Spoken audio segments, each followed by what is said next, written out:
आज हम लोग मैथमेटिक्स में यूज किए जाने वाले इम्पोर्टेंट्स नंबर्स को जानेंगे।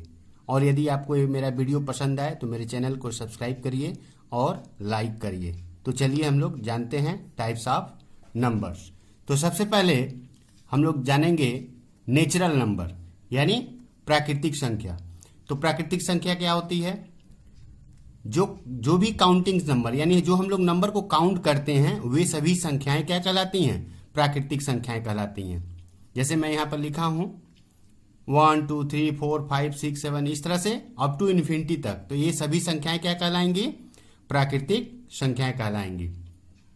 और यदि इन्हीं संख्याओं में हम लोग जीरो को इंक्लूड कर दें, इसमें जीरो नहीं है, यदि जीरो को इंक्लूड कर दें तो दूसरी संख्या जो है अखंड संख्या यानी होल नंबर वो बन जाता है। जैसे मैं यहाँ पर लिखा हूं अखंड संख्या का एक सेट लिखा हूं 0 1 2 3 4 अप टू इन्फिनिटी। यानी जितने भी प्राकृतिक संख्याएं होती हैं वे सभी अखंड संख्याएं होती हैं। और अखंड संख्याएं जो होती हैं वे भी प्राकृतिक संख्याएं होती हैं एक्सेप्ट जीरो, क्योंकि जीरो जो है वह प्राकृतिक संख्या नहीं है। इसके बाद ये जीरो से लेकर के जो 9 तक की संख्याएं हैं 0 1 2 3 4 5 6 7 8 9, ये जो संख्याएं हैं 10 संख्याएं, 0 से लेकर 9 तक की जो 10 संख्याएं होती हैं इनको हम लोग हिंदू अरबिक नंबर से भी जानते हैं। और इन्हीं संख्याओं के हेल्प से बाकी जितनी भी संख्याएं होती हैं वे बनती हैं। इसके बाद हम लोग एक और संख्या को जानते हैं पूर्ण संख्या, इंटीजर्स। तो इंटीजर्स में क्या होता है? प्राकृतिक संख्याएं आएंगे ही और अखंड संख्या यानी जीरो को इंक्लूड कर दिए तो ये अखंड संख्या हो गया। यानी अखंड संख्याएं 0 1 2 3 4 हो गई अप टू इन्फिनिटी। और इसी में यदि हम लोग ऋणात्मक संख्याएं यानी -1 -2 -3 -4 -5 इस तरह इसको इंक्लूड कर दें तो वे इंटीजर्स बन जाते हैं। जैसे मैं एक इंटीजर्स का यहाँ सेट लिखा हूं। हम लोग संख्या रेखा को जानते हैं, संख्या रेखा बीच में जीरो होता है, राइट साइड में हम लोग जानते हैं तो धनात्मक संख्या यानी पॉजिटिव नंबर मिलता है, और लेफ्ट साइड जाते हैं तो नेगेटिव नंबर मिलता है। यहाँ पर हम लोग 1 2 3 अप टू इन्फिनिटी तक जाएंगे और यहाँ पर भी हम लोग -1 2 3 अप टू इन्फिनिटी तक जाएंगे तो हमें पूर्ण संख्याएं मिलेंगी। अभी हम लोग एक और नंबर के बारे में देखते हैं, धनात्मक पूर्ण संख्या यानी पॉजिटिव इंटीजर्स। पॉजिटिव इंटीजर्स क्या है?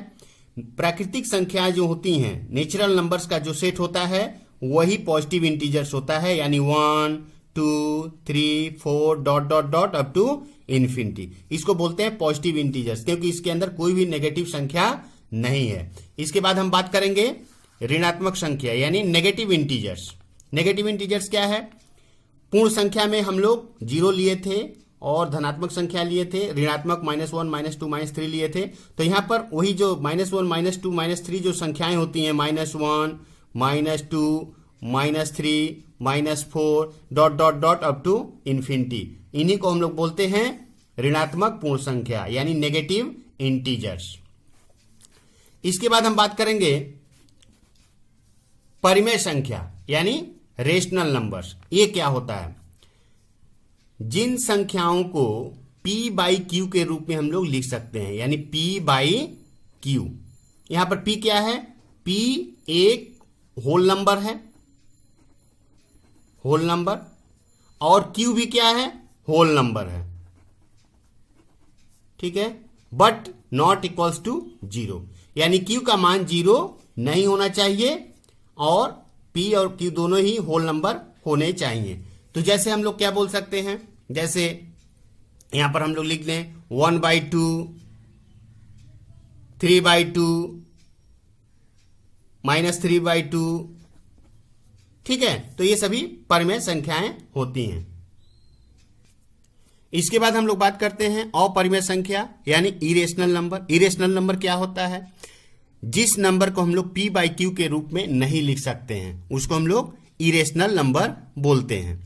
जैसे √2 को हम लोग p/q के रूप में नहीं लिख सकते। क्यों नहीं लिख सकते? जैसे √2/1 है तो p/q के फॉर्म का करने का मतलब क्या है कि p भी होल नंबर होना चाहिए और q भी होल नंबर होना चाहिए। यहां पर q तो होल नंबर है, 1 है, बट √2 होल नंबर नहीं है, इसलिए यह एक अपरिमेय संख्या है, ठीक है। इसी तरह से और भी एक नंबर होता है जिसको हम लोग बोलते हैं पाई। पाई भी एक अपरिमेय संख्या होती है। इसके बाद हम बात करेंगे वास्तविक नंबर यानी रियल नंबर। तो इसके पहले हम लोग जो परिमेय संख्या और परिमेय संख्या देखे, या फिर हम लोग कह सकते हैं कि इसके पहले जो भी प्राकृतिक संख्या, अखंड संख्या, पूर्ण संख्या, धनात्मक संख्या, ऋणात्मक संख्या, परिमेय संख्या, अपरिमेय संख्या, इन सभी संख्याओं का समुच्चय जो सेट होता है वह वास्तविक संख्या कहलाता है, रियल नंबर कहलाता है। तो प्राकृतिक संख्या भी वास्तविक संख्या में आएगा, अखंड संख्या भी आएगा, पूर्ण संख्या भी आएगा, धनात्मक पॉजिटिव इंटीजर्स, ऋणात्मक पॉजिटिव इंटीजर्स, परिमेय संख्या और अपरिमेय संख्या, इन सभी संख्याओं के सेट को हम लोग वास्तविक संख्या कहते हैं। तो यहां पर जैसे कुछ वास्तविक संख्याओं को लिखते हैं, जैसे 0 भी वास्तविक संख्या है, 1 भी वास्तविक संख्या है, 3/2 भी वास्तविक संख्या है, -3/2 भी वास्तविक संख्या है, √2 भी वास्तविक संख्या है, पाई भी वास्तविक संख्या है। यानी ऊपर में जितने भी संख्याओं को हम लोग देखें वे सभी संख्याएं को हम लोग रियल नंबर बोलेंगे। इसके बाद हम लोग बात करेंगे काल्पनिक संख्या का, इमेजिनरी नंबर। तो यदि रूट के अंदर नेगेटिव साइन हो, जैसे मैं यहां लिखा -√3, यह एक इमेजिनरी नंबर है क्योंकि यह अभी तक डिफाइन नहीं है। तो इसको क्या रिप्रेजेंट कर सकते हैं हम लोग, इसको क्या लिख सकते हैं, √3 इंटू इसको लिख सकते हैं हम लोग -1। इसमें मल्टीप्लाई करेंगे, गुणा करेंगे तो -3 होगा, √3 होगा। लेकिन अब ये जो है √- जो है इसको हम लोग i भी लिख सकते हैं। इसको क्या लिखते हैं, i भी लिख सकते हैं, यानी ये i√3। तो ये हो गया एक कॉम्प्लेक्स नंबर i√3। इसके बाद हम लोग बात करेंगे जटिल संख्या यानी फिर सम्मिश्र संख्या, जिसको इंग्लिश में बोलते हैं कॉम्प्लेक्स नंबर। कॉम्प्लेक्स नंबर क्या होता है, रियल नंबर और काल्पनिक नंबर यानी real number and imaginary number का मिश्रण होता है। जैसे मैं यहां लिख रहा हूं 2 + √3। तो 2 एक रियल नंबर है और √3 ये अभी तक डिफाइन है, इसीलिए इसको इमेजिनरी नंबर बोला जाता है। तो ये 2 + √3 है।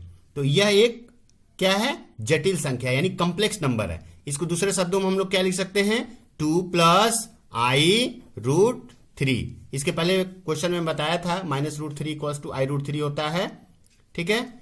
इसके बाद हम बात करेंगे सम संख्या, इवन नंबर।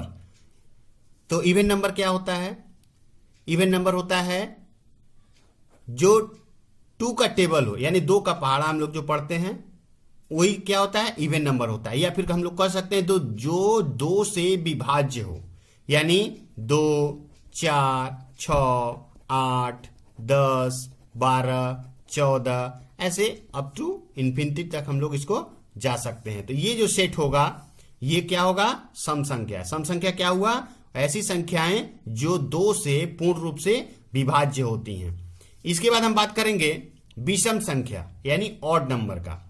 तो ऑड नंबर क्या होता है, ऐसी वे सभी संख्याएं जो 2 से विभाज्य ना हो उनको हम लोग विषम संख्या कहते हैं। जैसे 1, 3, 5, 7, 9, 11, 13, 15 अप टू इन्फिनिटी तक इसको हम लोग जा सकते हैं। ये जो सेट होगा ये विषम संख्याओं का सेट है और यह 2 से विभाज्य नहीं होता है।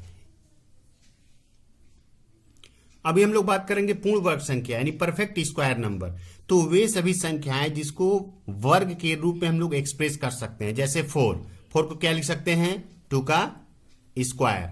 9 को क्या लिख सकते हैं, 3 का स्क्वायर। और जैसे 16 हुआ, 16 इसको क्या लिख सकते हैं, 4 का स्क्वायर। तो ऐसी संख्याएं जो वर्ग के रूप में व्यक्त की जा सकती हैं, एक्सप्रेस की जा सकती हैं, उनको हम लोग पूर्ण वर्ग संख्या बोलते हैं। जैसे 4 पूर्ण वर्ग संख्या है, 9 पूर्ण वर्ग संख्या है, 16 पूर्ण वर्ग संख्या है, 25 इसके बाद की 25 पूर्ण वर्ग संख्या होगी, उसके बाद की 36 होगी। इस तरह की संख्याओं को हम लोग पूर्ण वर्ग संख्या बोलते हैं। इसके बाद हम बात करेंगे पूर्ण घन संख्या।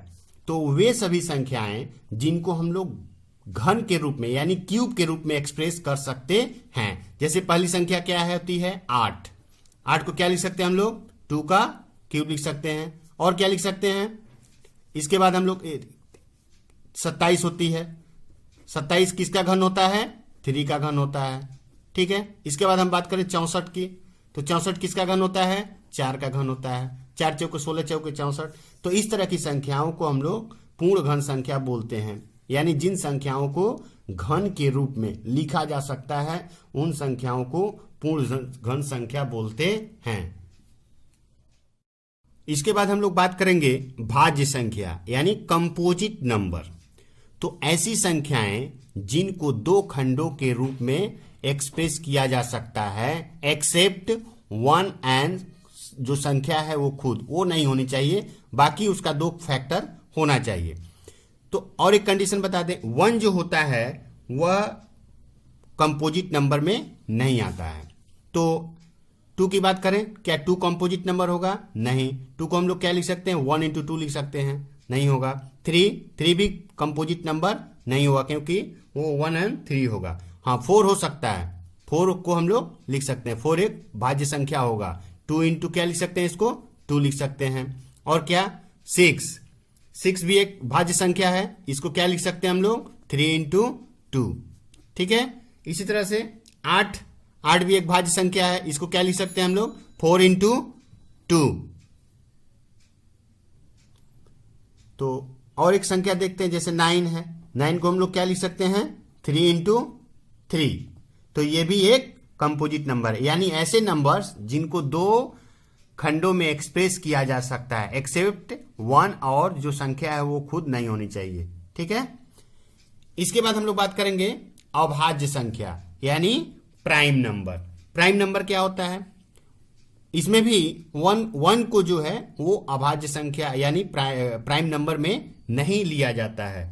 तो पहला प्राइम नंबर क्या होगा 2 होगा, तो इसको हम लोग क्या लिख सकते हैं 1 एंड 2। तो प्राइम नंबर क्या हुआ?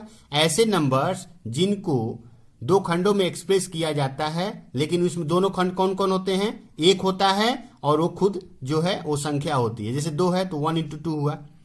इसके बाद यदि हम बात करें 3 की, तो 3 भी क्या होगा 1 इंटू 3 होगा। इसके बाद यदि 5 की बात करें तो ये भी क्या होगा 1 इंटू 5, यानी 1 है और संख्या खुद है। तो इस तरह के नंबर को हम लोग अभाज्य संख्या कहते हैं यानी प्राइम नंबर कहते हैं। और एक एग्जांपल हम लोग लेते हैं 7 है, इसको भी क्या लिख सकते हैं हम लोग 1 इंटू 7। ठीक है, तो इस तरह की संख्याओं को अभाज्य संख्या बोला जाता है।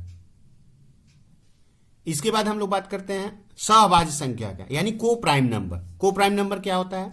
ऐसी 2 संख्याओं का जोड़ा जिसका मॉड्स ऑफ 1 हो, या फिर हम लोग कह सकते हैं वो दोनों संख्याएं जो हैं सिर्फ 1 से ही विभाज्य हो और किसी संख्या से विभाज्य ना हो, तो ऐसे पेयर को हम लोग को प्राइम नंबर बोलते हैं। जैसे हम एग्जांपल लेते हैं 3 एंड 7। 3 और 7, 3 भी 1 से कटेगा, 7 भी 1 से कटेगा और किसी नंबर से दोनों विभाज्य नहीं होंगे। यानी कहने का मतलब क्या हुआ कि 3 और 7 का जो मॉड्स ऑफ होगा वो 1 होगा। इसी तरह से एक और पी पेयर को लेते हैं हम लोग, जैसे हम लिए 2 लिए और 5 लिए। यहां भी हम लोग देख पा रहे हैं 2 जो 1 से कटेगा और 5 भी 1 से कटेगा और किसी नंबर से दोनों नहीं कटेंगे, इसलिए ये सहभाज्य संख्या है। और एग्जाम्पल क्या ले सकते हैं हम लोग, जैसे यहां पर लिए हम 24 एंड 23। यहां भी हम लोग देख पा रहे हैं कि ये 1 से विभाज्य होगा और किसी संख्या से ये विभाज्य नहीं होगा। 24 भी 1 से कटेगा, 23 भी 1 से कटेगा। हम लोग ये भी कह सकते हैं कि 24 3 से विभाज्य हो रहा है लेकिन 23 3 से विभाज्य नहीं हो रहा है। यानी कॉमन फैक्टर क्या है दोनों का 1 है, 1 को छोड़ करके और कोई फैक्टर नहीं है। तो इस तरह के नंबर को हम लोग को प्राइम नंबर बोलते हैं।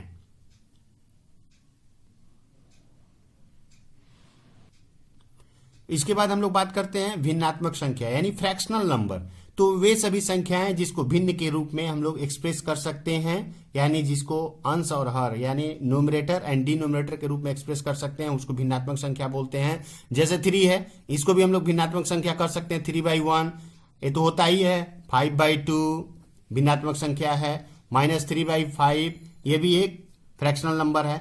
तो इस तरह से किस ऐसे वे नंबर जिनको हम लोग एक भिन्न के रूप में एक्सप्रेस कर सकते हैं उनको हम लोग फ्रैक्शनल नंबर बोलते हैं।